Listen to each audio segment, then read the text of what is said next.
ఇటీవల భారతదేశం 2026-28 కాలానికి ఏ యుఎన్ఓ సంస్థకు ఎన్నికైంది? ఐక్యరాజ్యసమితి మానవ హక్కుల మండలికి. భారతదేశం 2026-28 కాలానికి ఐక్యరాజ్యసమితి మానవ హక్కుల మండలికి ఏకగ్రీవంగా ఎన్నికైంది. ఇది 47 మంది సభ్యుల సంస్థలో 7వసారి.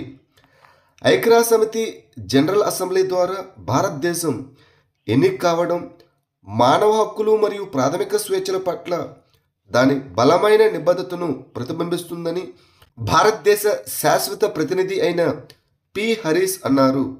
2025 గ్లోబల్ హంగర్ ఇండెక్స్ నివేదికలో భారతదేశం యొక్క ర్యాంక్ ఎంత? 102వ. 2025 గ్లోబల్ హంగర్ ఇండెక్స్ నివేదికను అక్టోబర్ 10న విడుదల చేశారు. దీనిని Concern Worldwide Ireland, Welthungerhilfe Germany మరియు institute for international law, peace and armed conflict ప్రచురించాయి. 2025లో ప్రపంచ గ్లోబల్ హంగర్ ఇండెక్స్లో భారతదేశం 102వ స్థానంలో నిలిచింది. మొదటి స్థానంలో ఆర్మేనియా, 2వ స్థానంలో బెలారస్, 3వ స్థానంలో బోస్నియా, 4వ స్థానంలో హెర్జగోవినా మరియు 5వ స్థానంలో బల్గేరియాలు నిలిచాయి. ఇక చివరి స్థానంలో సోమాలియా 123వ స్థానంలో నిలిచింది. ఇటీవల ప్రపంచ ఆరోగ్య సంస్థ WHO ఏ భారతీయ దగ్గు సిరపులపై ప్రపంచ హెచ్చరిక జారీ చేసింది. కోల్రిఫ్, రీలైఫ్ మరియు రెస్ప్రెస్ టీఆర్ మూడింటిని కూడా WHO హెచ్చరించింది. మధ్యప్రదేశ్లో 21 మంది పిల్లల మరణాలకు విషపూరిత కాలుష్యం సంబంధం ఉందని తేలిన తర్వాత ప్రపంచ ఆరోగ్య సంస్థ 3 భారతీయ దగ్గు సిరప్లైన కోల్రిఫ్, రీలైఫ్ మరియు రెస్ప్రెస్ టీఆర్లపై ప్రపంచ హెచ్చరిక జారీ చేసింది. ఈ సిరప్లలో మూత్రపిండాల వైఫల్యానికి కారణమయ్యే ప్రాణాంతక రసాయనం అయిన 48.6% డైథిలిన్ గ్లైకాల్ ఉన్నట్లు కనుగొనబడింది. అయితే CDSCO కలుషిత ఉత్పత్తుల ఎగుమతి లేదని నిర్ధారించింది. ఇటీవల 2025లో ఏ సంస్థలకు మినీరత్న హోదా లభించింది? Hindustan shipyard, munitions India limited MIL, armoured vehicles Nigam limited AVNL మరియు ఇండియా ఆప్టెల్ లిమిటెడ్ IOL 4 కూడా మినీరత్న హోదా లభించడం జరిగింది. మే 2025లో 3 రక్షణ ప్రభుత్వ సంస్థలైన munitions India limited, armoured vehicles Nigam limited మరియు ఇండియా ఆప్టెల్ లిమిటెడ్ IOL రక్షణ మంత్రిత్వ శాఖ ద్వారా మినీరత్న హోదా లభించింది. ఇటీవల అక్టోబర్ 2025లో హిందుస్థాన్ షిప్యార్డ్ లిమిటెడ్ కూడా మినీరత్న హోదా లభించడం జరిగింది. భారతదేశపు మొట్టమొదటి artificial intelligence centre of excellence for public good ఎక్కడ ప్రారంభించబడింది? విశాఖపట్నం, ఆంధ్రప్రదేశ్. అక్టోబర్ 13న టెక్ భారత్ రీసెర్చ్ ఫౌండేషన్ మరియు గ్లోబల్ క్లౌడ్ ఇండియా ఆంధ్రప్రదేశ్లోని విశాఖపట్నంలో ప్రజా ప్రయోజనం కోసం భారతదేశపు మొట్టమొదటి ఆర్టిఫిషియల్ ఇంటెలిజెన్స్ సెంటర్ ఆఫ్ ఎక్సలెన్స్ని ప్రారంభించాయి. ఈ ఇనిషియేటివ్కు ఆంధ్రప్రదేశ్ ప్రభుత్వం ముఖ్యంగా దాని ఇన్ఫర్మేషన్ టెక్నాలజీ, ఎలక్ట్రానిక్స్ మరియు కమ్యూనికేషన్స్ విభాగం మద్దతు ఇచ్చాయి. ఏ నెలను ఆకస్మిక శిశు మరణ సిండ్రోమ్ CIDS అవగాహన మాసంగా గుర్తించారు? అక్టోబర్. అవగాహన పెంచడానికి అక్టోబర్ను సడన్ ఇన్ఫెంట్ డెత్ సిండ్రోమ్ మాసంగా పాటిస్తారు. సడన్ ఇన్ఫెంట్ డెత్ సిండ్రోమ్ అనేది 1 సంవత్సరం కంటే తక్కువ వయసు ఉన్న శిశువు ఆకస్మికంగా మరియు ఊహించిన విధంగా మరణించడం జరుగుతుంది. దీనిని కాట్ డెత్ లేదా క్రిబ్ డెత్ అని కూడా పిలుస్తారు. ప్రమాద కారణాలలో అకాల జననం, తక్కువ బరువుతో జననం, CIDS యొక్క కుటుంబ చరిత్ర, ధూమపానానికి గురి కావడం, అసురక్షిత నిద్ర పరిస్థితులు మరియు పేలవమైన ప్రినేటర్ కేర్లు ఉంటాయి. యూపీఐ త్వరలో ఏ దేశంలో ప్రారంభించబడుతున్నది? జపాన్. ఎన్పిసిఐ ఇంటర్నేషనల్ మరియు ఎన్టీటీ డేటా మధ్య కుదిరిన అవగాహన ఒప్పందం ప్రకారం జపాన్లో యూపీఐ ప్రారంభించబడుతుంది. దీనివలన భారతీయ పర్యాటకులు మద్దతున్న వ్యాపార ప్రదేశాల్లో క్యూఆర్ కోడ్లను స్కాన్ చేయడం ద్వారా చెల్లింపులు చేయవచ్చు. జపాన్లో అతిపెద్ద చెల్లింపు నెట్వర్క్ అయిన సిఏఎఫ్ఐఎస్ ఆపరేటర్ అయినటువంటి ఎన్టీటీ డేటా స్థానిక పర్యావరణ వ్యవస్థల్లో యూపీఐని ఏకీకృతం చేయడంలో సహాయపడుతుంది. Bhutan, France, Mauritius, Nepal, Singapore, Sri Lanka, UAE మరియు ఖతార్ వంటి దేశాల్లో యూపీఐ ఇప్పటికే ఆమోదించబడింది. 2025-26 సంవత్సరానికి ఫిక్కీ అధ్యక్షుడిగా ఎవరు ఎంపికయ్యారు? అనంత్ గోయంకా.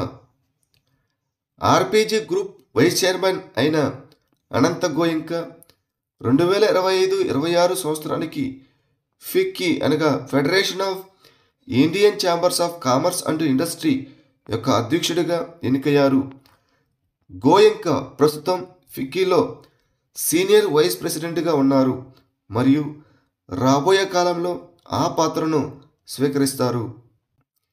ఇటీవల ఏ భారతీయ రాష్ట్రం యొక్క sustainable aquaculture in mangrove ecosystem model FAO అనగా ఫుడ్ అగ్రికల్చరల్ ఆర్గనైజేషన్ నుండి గ్లోబల్ టెక్నికల్ గుర్తింపును పొందింది?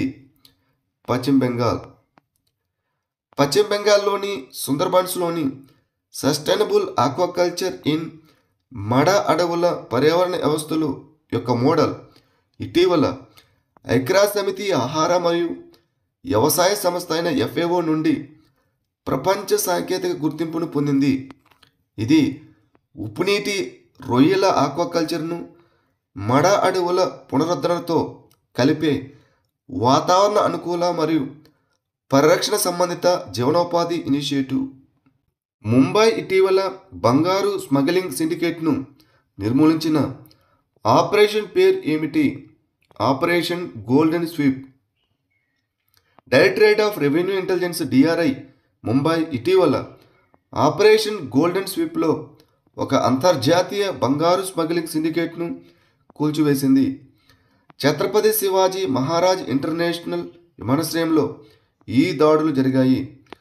అధికారులు 12.58 కోట్ల విలువైన 10.5 కిలోగ్రాముల విదేశీ మూలం 24 క్యారెట్ బంగారాన్ని స్వాధీనం చేసుకున్నారు. ప్రధానమంత్రి జన ఆరోగ్య యోజన అమల్లో దాదాపు 0 క్లెయిమ్ పెండెన్సీని సాధించినందుకు ఉత్తమ పనితీరు కనబర్చిన రాష్ట్రంగా ఏ రాష్ట్రానికి అవార్డు లభించింది? ఛత్తీస్గఢ్. ప్రధానమంత్రి జన్ ఆరోగ్య యోజన కింద ప్రభావవంతమైన అమలు, పారదర్శకత మరియు క్లెయిమ్ పెండింగ్ దాదాపు 0కి చేరుకోవడం కోసం ఛత్తీస్గఢ్కు ఉత్తమ పనితీరు కనబర్చిన రాష్ట్రం యొక్క అవార్డు లభించింది. భోపాల్లో జరిగిన జాతీయ ఆరోగ్య ప్రదాత కాన్క్లేవ్లో ఈ అవార్డును ప్రదానం చేశారు. రాష్ట్ర మైనింగ్ సంసిద్ధత సూచికను ఏ కేంద్ర బడ్జెట్ కింద ప్రకటించారు? 2025-26. కేంద్ర బడ్జెట్ 2025-26 ప్రకటనను నెరవేర్చడానికి గనుల మంత్రిత్వ శాఖ రాష్ట్ర మైనింగ్ సంసిద్ధత సూచిక మరియు రాష్ట్ర ర్యాంకులను విడుదల చేసింది. ఈ ఎస్ఎంఆర్ఐ మైనింగ్ రంగ సంస్కరణలను ప్రోత్సహించడం మరియు మైనింగ్లో రాష్ట్ర పనితీరును మెరుగుపరచడం లక్ష్యంగా పెట్టుకుంది. ఖనిజ నిధి ఆధారంగా రాష్ట్రాలను 3 వర్గాలుగా విభజించారు. రాష్ట్ర మైనింగ్ సంసిద్ధత సూచికలో మధ్యప్రదేశ్, రాజస్థాన్, గుజరాత్ కేటగిరీ ఏలో అగ్రస్థానంలో నిలిచాయి. ఇక కేటగిరీ బిలో గోవా, ఉత్తరప్రదేశ్ మరియు అస్సాం మొదటి 3 స్థానాల్లో నిలిచాయి.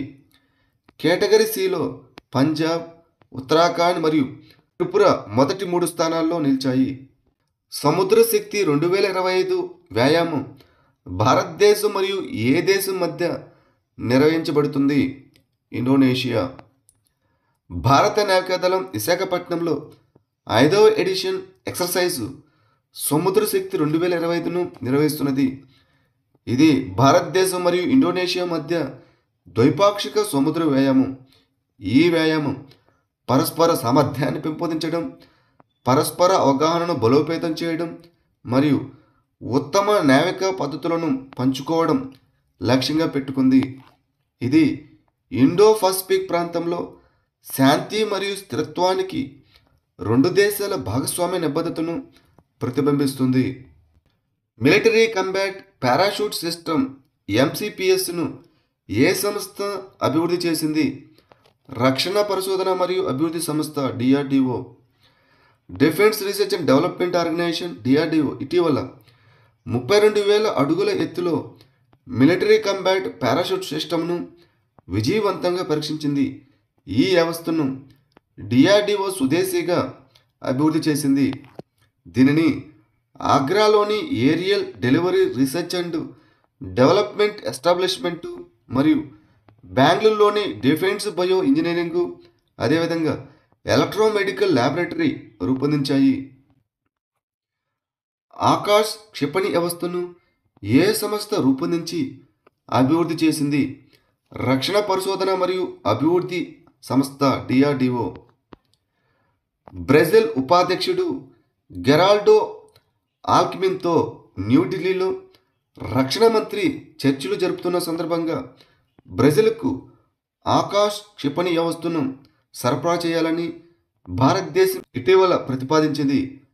ఈ ఆకాశ్ అనేది స్వల్ప శ్రేణి ఉపరితలం నుండి గగనతలానికి ప్రయోగించే క్షిపణి వ్యవస్థ.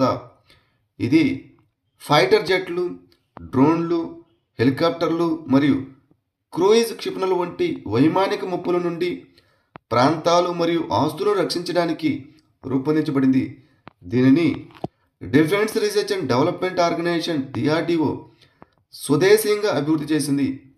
ఈ క్షిపణిని హైదరాబాద్లోని భారత్ డైనమిక్స్ లిమిటెడ్ బీడీఎల్ ఉత్పత్తి చేస్తున్నది.